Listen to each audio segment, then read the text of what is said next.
Hello again, pinball players, and welcome back to the Majestic Pinball YouTube channel. My name's James, and once again we are back in the workshop looking at another cool pinball machine. Today we have a Doctor Who joining us, which was made by Bally Williams in 1992. They made 7,752 of these machines. The playfield design was by Barry Oursler, and the art was by Linda Deal.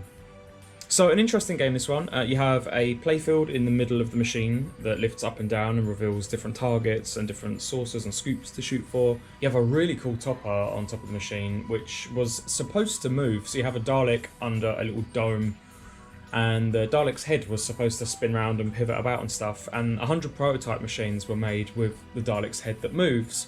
But unfortunately, to cut costs, Bally Williams decided to get rid of the motor and the board and everything that run the Dalek's head and just glue the top of its head to its body. So for the most part, they don't move. I think you can get kits which enable you to retrofit the motor to make it move, but this one, of course, is standard, so the Dalek's head doesn't move, but it still looks pretty cool. As always with my gameplay and tutorial videos, if you already know how to play this game and just want to see some gameplay, check out the description box below, and right at the top of there will be a timestamp that leads you straight to the gameplay section. But anyway, let's get on with how to play Doctor Who. So although this game doesn't have any modes, so to say, it is quite a complex rule set. There is a lot of depth to it if you want to really get into this game. The biggest cause of complication for Doctor Who is this series of 7 Doctors that you have on the back glass. So just underneath the display you have Doctors 1 to 7. At the start of each ball you can choose which Doctor you want to play, so you can flip left and right and it will change which Doctors you're playing as. Each Doctor adjusts the rule set to your advantage in different ways. So to start off, I'll just go through each Doctor and then I will dive in deeper into the rule set after explaining the Doctors. So number 1 adds an extra letter in escape, which basically means it's easier to start your video modes. Video modes are really valuable on this game, and again I'll get into that later on, but your escape targets are down here on the right hand side. With every hit of those, if you have Doctor number 1 chosen or lit, you'll get 2 lights in escape instead of just 1. Every time you complete escape, you basically light video mode. Doctor number 2, if you have that collected, gives you extra time to shoot the hang-on target. Now the hang-on target is down here on the left underneath this ramp. Every time you come down the in lane on the right hand side, you'll start the hang-on shot, and that gives you a certain amount of points. It's kind of pointless choosing Doctor 2, he's kind of like the most worthless one. He does also double the score that the hang-on target awards you as well. Doctor number 3 gives you more time to complete the WHO sequence, which is a really satisfying part of this game.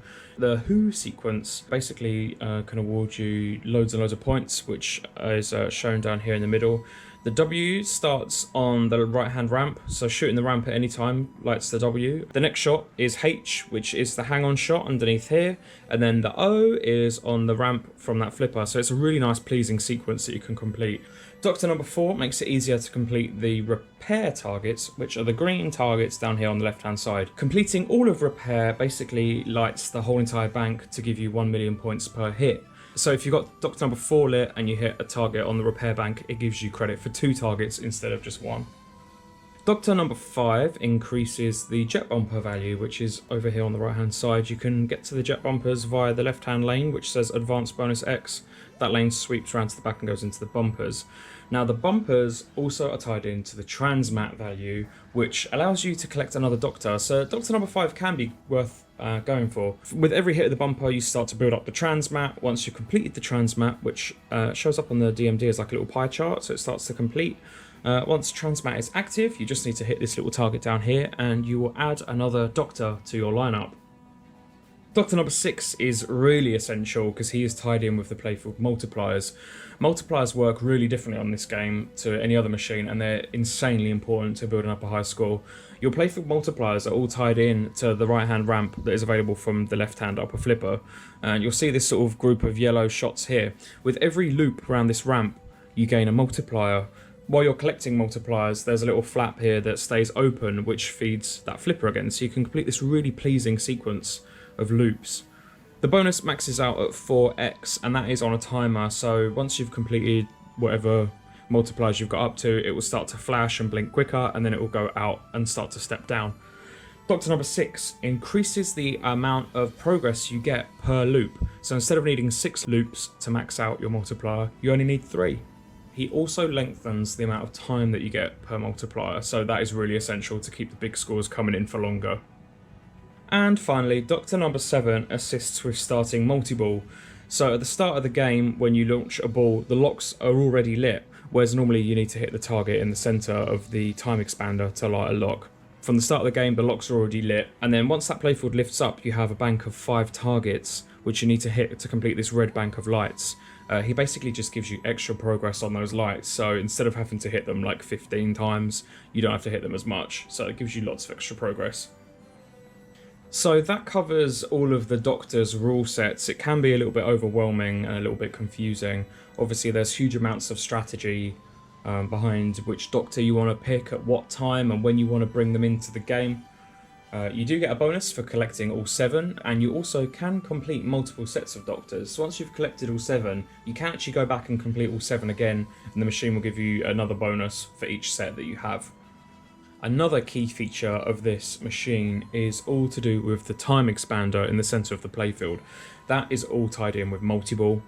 You have 2 sources which will lock the balls. You do have to hit the centre target in the middle to light locks, unless you have Doctor number 7 which automatically lights the lock for you. Once you have both balls locked in the time expander, the whole entire thing will lift up a little bit and reveal 5 targets. As I said beforehand, you just need to hit all of the targets to complete this red bank of lights in the middle, and then it will raise up again, revealing 3 sources which all have Daleks in them. You just need to shoot one of the sources, get the ball underneath, and then you start multi-ball. Now the multi-ball rules are kind of interesting because the jackpots aren't given to you straight away. The playfield will come back up and reveal all 3 Daleks. You need to shoot each one, and then once you've hit the last Dalek, the playfield will go all the way back down and give you a jackpot. As you progress further, you will go through different rounds and banks of Daleks that you need to beat. And eventually it will get to a point where the playfield goes to its middle position, and then you need to complete all of the 5 targets and complete this bank of lights again for it to raise up and bring the Daleks back out for you. You also have the Sonic Boom feature, which is available from the upper ramp. As you're collecting loops around here, you'll start to build progress towards the Sonic Boom. For every 10th loop that you go around this ramp, basically, you'll start a Sonic Boom. And you'll know when that's happening because the flap will close down, and instead of feeding the ball around this never-ending loop, it will feed it down to the left-hand flipper. And the game wants you to shoot the ball straight away up the right-hand ramp to come round and collect a Sonic Boom, which gives you loads of points and is really satisfying. The final point of interest on this game, which is really important and worth a ton of points, is the video mode.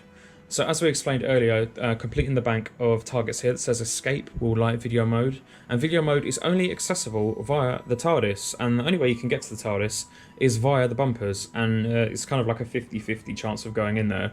So once the ball goes in the bumpers, there's 2 ways out, either via the TARDIS or out of like a weird little just bloop that does nothing.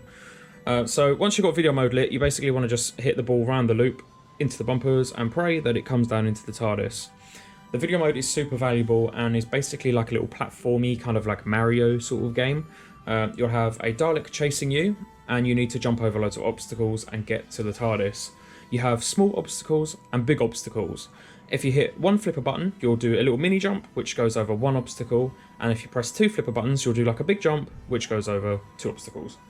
By completing the course and the level, you will go into the TARDIS and gain loads of points. You then need to shoot escape and light another video mode, and then go around to the bumpers, go back into the TARDIS, and then you'll be on wave 2. There are 4 rounds of video modes to complete, which obviously do get harder as they go along. It's not too tricky though, and every single round is exactly the same, so once you've learnt the pattern, you're pretty much set to go. And all of that is about everything that you need to know for Doctor Who. It can be a little bit overwhelming, but it's a really fun game, it's quite satisfying. So yeah, let's get on with some gameplay and see what we can do.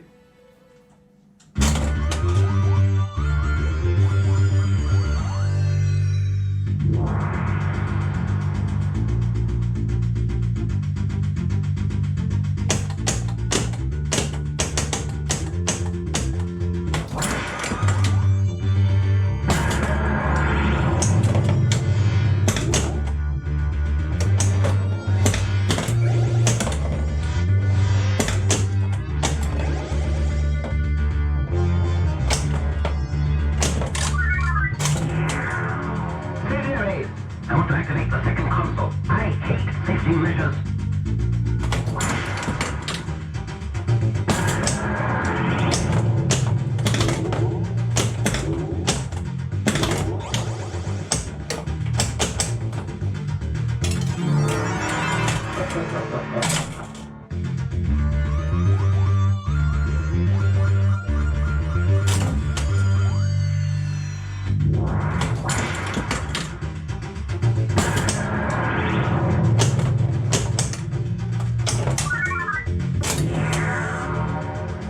Time expansion at factor 15.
As always, thank you so much for watching. I bring out new videos every single Monday, so if you haven't subscribed already, please do consider, and then you won't miss any videos. But yeah, I shall see you next week for another gameplay and tutorial video. In the meantime, take care, and I will see you then.